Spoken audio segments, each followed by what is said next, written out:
Ese waba warigize utekereza ko ushobora kujya mu isoko uhetse umufuka w'amafaranga ariko ukagaruka ufashe ikibiriti kimwe gusa mu kiganza? Ese wari uzi ko hari ahantu muri Afurika ushobora kuba umumiliyoneri mu masegonda make ariko ayo mamiliyoni akaba adashobora no kukurinda inzara y'umunsi umwe? Muri iki cyegeranyo tugiye kurebera hamwe ibihugu 8 byo muri Afurika aho ifaranga ritakiri igikoresho cy'ubucuruzi ahubwo ryahindutse umutwaro w'imibare iteye isereri. Muraza gutangazwa n'ukuntu mu bihugu bimwe na bimwe inote ubusanzwe twubaha zahindutse ibipapuro bifite agaciro gake kugeza naho kugura ikibiriti cyangwa isabune yo kumesa bisaba kwitwaza ibibandari n'ibirundo by'inote bimeze nk'umuntu ugiye kugura inzu i Nyarugenge. Wewe witegure guseka kuko uko tuva ku gihugu kimwe tujya ku kindi niko igitwenge kirushaho kwiyongera. Uraza kubona uburyo amanyarwanda yawe utekereza ko ari make ashobora kuguhindura umumiliyoneri mu gihe wambutse imipaka imwe n'imwe. Ngiye bategure kino cyegeranyo na kibagezaho.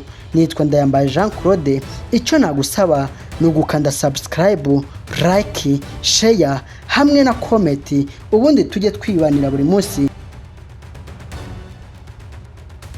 Ku mwanya wa 8 haraza igihugu cya Repubulika Iharanira Demokarasi ya Congo. Muri Congo ifaranga ryabo rimaze kuba nk'umukino w'amahirwe kuko rihora rihindagurika. Bivuze ko niba uguze isabune ya 300 hano mu Rwanda, muri Congo utanga amafaranga 600. Byumvikana neza ko igiciro kikubye kabiri ku kiguzi cy'isabune.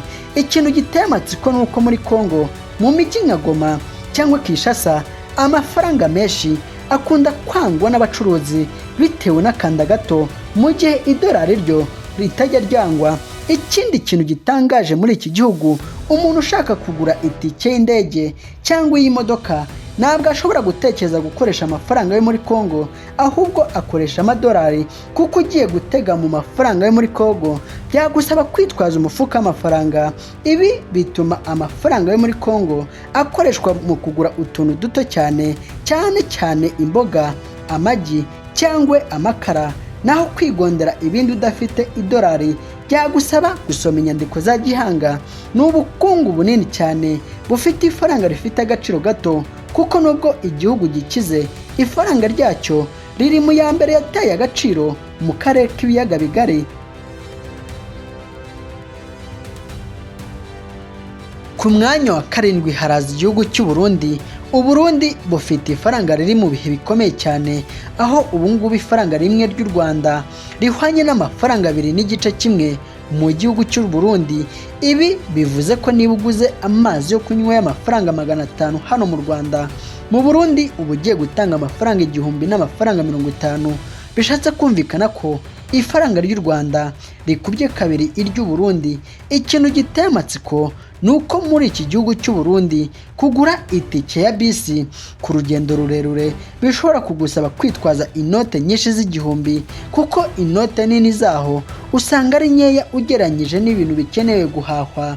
Ibi bituma abaturage benshi b'u Burundi bahitamo kubika ubutunzi bwabo mu bintu bifatika nk'amatungo cyangwa mu madovizi, kuko ifaranga ryabo ryataye agaciro ku buryo buteye ubwoba. Ni ishusho y'ubukungu bukeneye ubutabazi bwihuse, kuko inote y'igihumbi yo mu Burundi iba ifite agaciro gasatira inote ya 500 yo mu Rwanda. Ibyo bigatuma buza kuri uyu mwanya. Ku mwanya wa 6 turaza igihugu cya Uganda. Muri Uganda ifaranga ryabo rirasekeje kuko ririmo imibare myinshi cyane ugeranyije n'ibindi bihugu bya Afurika y'Uburasirazuba, kuko ifaranga ry'u Rwanda rimwe rihwanye n'amafaranga 2.6. Bivuze ko niba unyoye amata ya 500 hano mu Rwanda, muri Uganda wishyura amafaranga 1000 n'amafaranga 300. Bishatse kuvuga ko ifaranga ry'u Rwanda rigenda gukuba inshuro 3 ifaranga rya Uganda. Ikintu giteye amatsiko nuko niba ugiye gusokoza umusatsi ku mafaranga 2000 hano mu Rwanda, muri Uganda uzatanga amafaranga 5200. Bivuze ko inote yawe imwe hano mu Rwanda ihinduka inote 3 cyangwa 4 muri Uganda. Ikintu kirenze nuko muri Uganda inote ntoya cyane ikoreshwa mu buryo bugaragara ari y'igihumbi. Bivuze ko ibiceri byabo bito bito hafi ya byose byataye agaciro ku buryo n'abana batakibyitaho. Ibi bituma umunyarwanda wambutse umupaka agira icyizere cy'uko afite amafaranga menshi ariko yagera mu isoko agasanga igitoki kimwe kigura ibihumbi n'ibihumbagiza by'amashiringi, ni ifaranga ryamaze kurenga urwego rw'ibiceri rigera ku note. Ku mwanya wa gatanu haraza igihugu cya Madagascar. Ikirwa cya Madagascar ifaranga ryacyo ryataye agaciro mu buryo buteye agahinda. Mbere na mbere ifaranga ry'u Rwanda rikubye irya Madagascar inshuro 3 zirengaho, bivuze ko ifaranga rimwe ry'u Rwanda rihwanye n'amafaranga 3.3 ya Madagascar. Bivuze ko niba unyoye fata ya 600 hano mu Rwanda, muri Madagascar wishyura hafi ibihumbi 2,000. Ikintu giteye amatsiko muri iki gihugu nuko kugira ngo ugure itike y'indege uba ukeneye inote zibarirwa mu mamiliyoni n'amamiliyoni, ku buryo biba ngombwa ko wishyura ukoresheje ikarita kuko utabona umwanya ubaze ayo mafaranga mu minota mike. Ikibabaje kandi gitangaje, muri Madagascar ifaranga ryabo rimwe na rimwe rishobora gukoreshwa mu gukora imitako cyangwa ibindi bintu, kubera ko agaciro kaguze imitako kaba karuta agaciro k'amafaranga, bityo bagahitamo gukoresha amafaranga. Ibi bituma umuturage waho abaho mu buzima bwo gufata ibyemezo bikomeye ku mafaranga ya Madagascar, kuko inote y'igihumbi idashobora no kugura isabune nziza yo kumesa. Ku mwanya wa kane turasanga igihugu cya Guinea. Guinea nicyo gihugu ushobora kujyamwo ufite ibihumbi 50 by'amafaranga y'u Rwanda, baguhindurira ugahabwa ibihumbi 320. Bivuze ko ifaranga rimwe ry'u Rwanda rikubye 6.4 irya Guinea. Byumvikane neza ko uguze inanasi y'igihumbi hano mu Rwanda, muri Guinea ihwanye n'amafaranga ibihumbi 6,400. Igitangaje nuko muri iki gihugu kugira ngo ugure isegonda rimwe ryo guhamagara bishobora kugutwara amafaranga menshi mu mibare, ku buryo wumva ko urimo kuvugira ku kiro cya zahabu. Aha niho usanga abantu bakunze kwitwaza amafaranga menshi mu mifuka minini cyangwa mu makarito iyo bagiye guhaha ibicuruzwa nka firigo cyangwa televiziyo, kuko uba ukeneye amamiliyoni menshi kugira ngo ubone igicuruzwa nk'icyo. Ibi bituma buri wese uhafite akazi gahemba umushahara usanzwe yitwa umumiliyoneri mu mazina, nubwo mu by'ukuri ayo mamiliyoni aba ashobora gushira aguze imifuka 2 y'umuceri. Ni ishusho isebetse ku gihugu gifite ubutunzi bwa zahabu.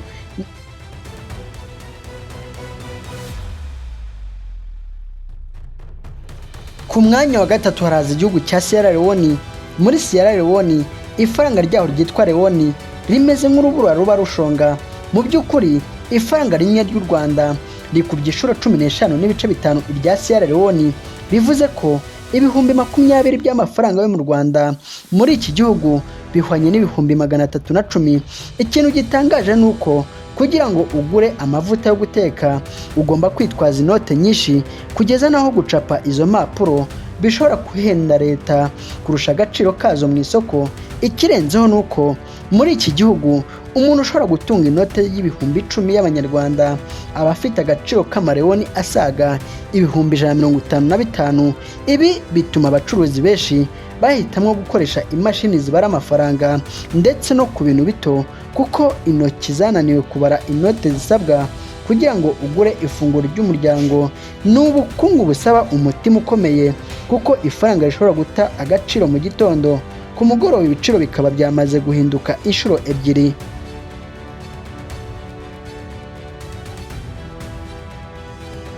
Ku mwanya wa kabiri haraza igihugu cya Zimbabwe. Zimbabwe nicyo gihugu cyanditse amateka adasanzwe mu bukungu bw'isi yo kugira inote ya miliyoni 100, aho umuturage yashobora gutunga inote nini kurusha izindi zose ku isi, ariko yagera mu isoko agasanga idashobora no kugura amagi 2 y'inkoko. Niba mu Rwanda ufite miliyoni 1 y'amanyarwanda, muri Zimbabwe abahwanye na miliyoni 10,50. Ufashe aya mafaranga ukayajyana muri Zimbabwe ukayashora mu bucuruzi bw'ibiribwa, ushobora kugaruka ufite inyungu irenga 60% mu gihe gito cyane. Iki gihugu kiracyatana n'ingaruka z'ihungabana ry'ubukungu, hyperinflation, aho bagerageje gushyiraho ifaranga rishya rishingiye kuri zahabu kugira ngo barokore abaturage mu kaga ko kubara imibare itagira iherezo. Igitangaje nuko umuntu muri kino gihugu ajya ku isoko ahetse amafaranga mu ngorofane agiye kugura umugati umwe, ikaba ari ishusho isebetse ku gihugu gifite abanyabwenge benshi bize. Ku mwanya wa mbere turasanga igihugu cya Sao Tome. Iki gihugu kigizwe n'ibirwa nicyo cyicaye ku ntebe y'icyubahiro mu kugira ifaranga rishobora gutera isereri mu mutwe kubera imibare itagira ingano. Bivuze ko ifaranga rimwe ry'amanyarwanda rihwanye na 16 yo muri kino gihugu. Byumvikane neza ko mu Rwanda unyoye icyayi cy'ijana, muri Sao Tome wishyura amafaranga angana n'1,600. Igitangaje ni uko niba uguze inkweto z'ibihumbi 30 hano mu Rwanda, muri iki gihugu wishyura ibihumbi bingana na 480. Uyu ni umurengera w'inote wagombera kwitwazwa mu isakoshi. Ikirenzeho ni uko umunyarwanda ugiye muri iki gihugu afite inote ya 5 gusa ahita aba umumiliyoneri mu mibare, kuko ahita agira asaga ibihumbi 80. Ibi bituma abaturage baho bahinduka abahanga mu mibare ku gahato, kuko no kugura umugati umwe bisaba kubara amafaranga mu magana n'ibihumbi. Ni ifaranga rigereranywa n'urupapuro rusanzwe, kuko imbaraga zaryo ku isoko mpuzamahanga ziba ziteye agahinda, bigatuma ubuzima bwaho buba nko kubara umucanga ku nkombe z'inyanja. Mbaye mbashimwe twabanye, mbibutse Uganda subscribe, like hamwe na share, kandi wibuke gukanda